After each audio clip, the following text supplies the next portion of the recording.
The first time I knew something was wrong, my signature was already on the page. I was standing in our conference room, pretending to review a vendor contract my cousin Elena had slid across the table when I saw it at the bottom of the last amendment. My name, my title, my approval. Except I had never seen that version before. Across from me, Elena kept talking in that calm, efficient voice she used whenever she was hiding pressure behind polish. "It's routine," she said. "Just aligning the payment schedule." I nodded, smiled, and asked for coffee instead of answers. That was the moment I stopped being surprised and started paying attention. Because if they were bold enough to forge once, it meant they thought I either wouldn't notice or wouldn't matter. I checked the file history before I checked my pulse. The amendment had been edited at 11:43 p.m. 3 nights earlier from Daniel's laptop. Patterns tell the truth long before people do. I didn't confront them. I asked accounting for the previous 3 vendor schedules instead. The old schedules showed one name appearing where it should never have appeared. The same consultant had been inserted into 4 separate contracts. Not as lead advisor, not as auditor, not as anything visible enough to attract questions. Just a small consulting fee here, a strategy retainer there, a compliance review no one remembered requesting. The name was always buried near the middle, and the invoices were always rounded cleanly, as if they had been designed to look boring. I called procurement and asked casually when we had started using Marlowe Advisory. There was silence, papers shuffling, then a careful answer. "We haven't, not officially." That single word mattered more than the rest. Not officially meant somebody had found a side door. That night, Daniel called me paranoid in front of the family group chat. People get reckless when they think they've already won. The next morning, I learned why they needed me quiet for just 2 more weeks. The board package was due in 14 days, and my department carried the clean numbers. That was the real leverage. Without my compliance sign-off, the quarterly presentation would raise questions no one wanted raised. Without the presentation, the refinancing deal Elena had been pushing for months would stall. I understood it the moment I saw the meeting calendar fill up with smiling urgency. Suddenly, I was copied on everything, thanked for everything, invited to every conversation where they used words like trust and team stability.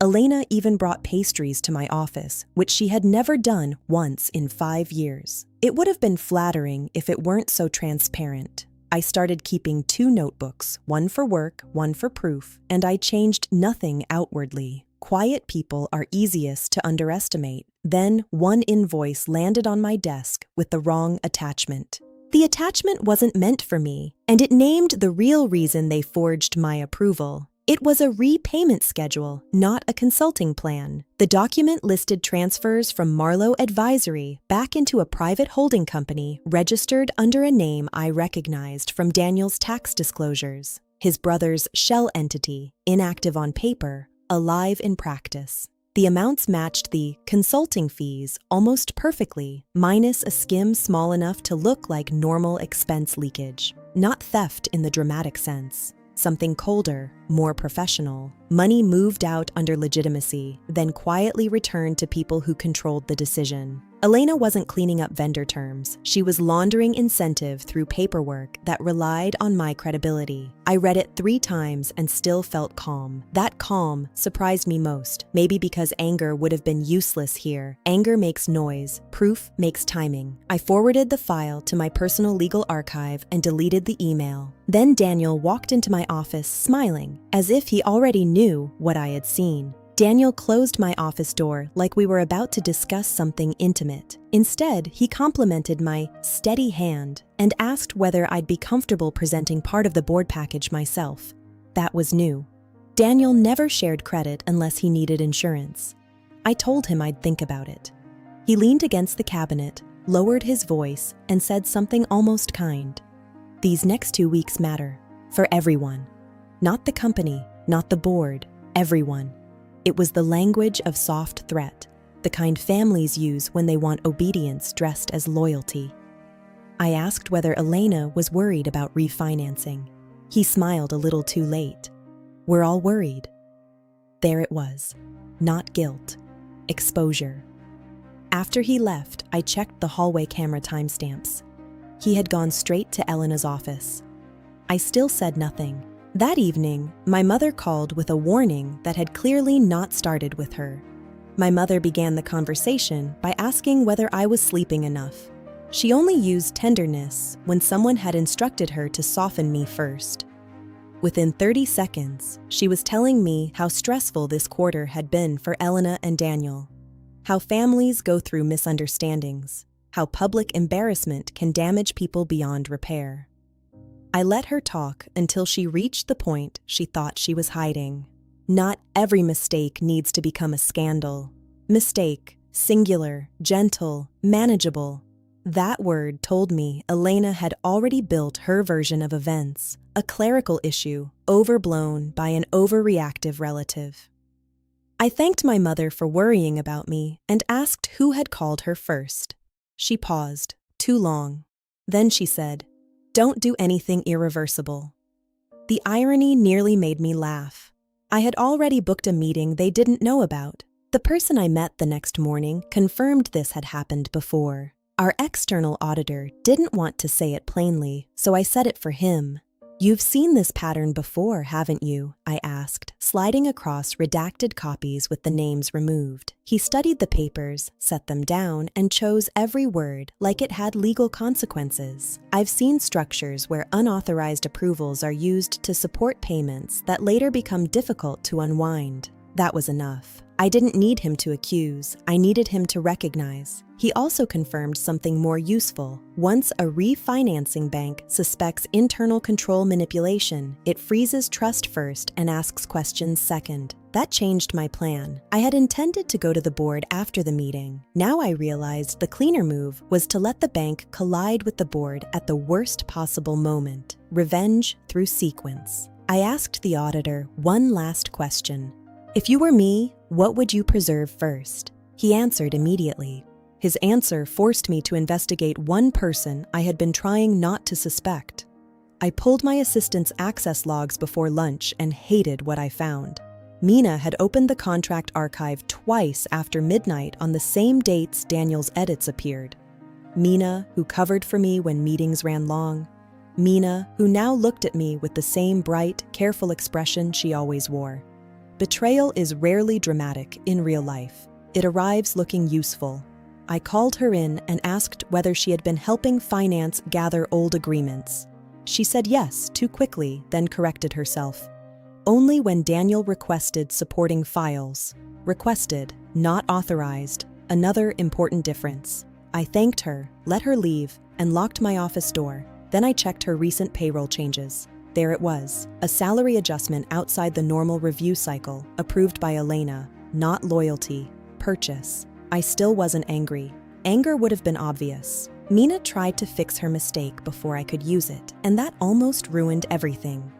At 6:12 p.m., Mina attempted to delete the archive pull history. She didn't know I had mirrored the logs to a separate folder the day before. I watched the deletion attempts appear in real time, each one cleaner than the last, each one making the trail worse for her and stronger for me. So I did something she did not expect. I called her. Her voice shook the moment she answered. Before she could speak, I said, "You have one chance to stop helping them." Silence. Then breathing. Then, very quietly, "They said you already knew." That sentence mattered. It told me Elena and Daniel had been using my supposed awareness as cover. Perfect. A shared lie is easier to break than a private one. Mina asked what I wanted. I told her to do one small thing at the board meeting, and she nearly hung up. I didn't ask her to confess. I asked her to schedule correctly. At 9:40 a.m., during the board session, she was to distribute the updated appendix, the real one, because the prior file was mislabeled, simple, administrative, plausibly innocent. She started crying before I finished explaining. I told her the truth as gently as truth allows. If she followed Daniel, she would go down with him. If she followed procedure, she might still have a career. That got her attention faster than morality ever could. Then I made my second move. I sent the refinancing bank an internal controls query from my official address, attaching only enough documentation to trigger concern, not enough to reveal my entire case. Banks do not like surprises. They like patterns even less. Within an hour, they requested clarification directly from finance. Daniel came to my door pale but composed. "What did you send?" he asked. I smiled and said, "A question." The look on his face told me he finally understood I was not trying to survive this, I was shaping it. The board meeting began with polished voices and dry confidence. Elena presented first, elegant as ever. Daniel followed with liquidity projections, technical and complex. I sat halfway down the table, unreadable. At 9:40 exactly, the door opened and Mina stepped in with revised appendices. She didn't look at me. She placed a packet in front of every director. The first page exposed a discrepancy Elena had no innocent explanation for. It wasn't the forged signature that shocked the board first. It was the reconciliation mismatch between approved vendor spend and disclosed service providers, a neat, undeniable gap. One director asked when Marlowe Advisory had been engaged. The chair turned to me. "Were these approvals yours?" The room became very still. I said no. Then I slid across the version histories and the bank correspondence. Daniel reached for the packet too late. Then Elena made one desperate move that exposed her more than the documents ever could. She blamed me. She suggested I had known about the consulting structure. For 3 seconds, I understood why people followed her. Then the chair asked the only question that mattered. If she knew, why forge her signature? No one answered. Elena looked at me, then really looked. She had finally understood the trap. Elena was placed on administrative leave before noon. Daniel resigned. The bank paused, refinancing indefinitely.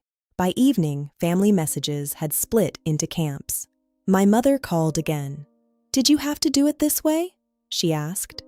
Yes, I thought. Because people like Elena and Daniel never stop when they get away with it. They stop when proof arrives in the right room. Months later, I learned the first forgery hadn't even been meant for me. The investigation uncovered older approvals. The company survived. New people arrived. New quiet conversations began. That is why I kept every copy. Because no one was uniquely innocent. They thought paperwork was reality until reality came with proof.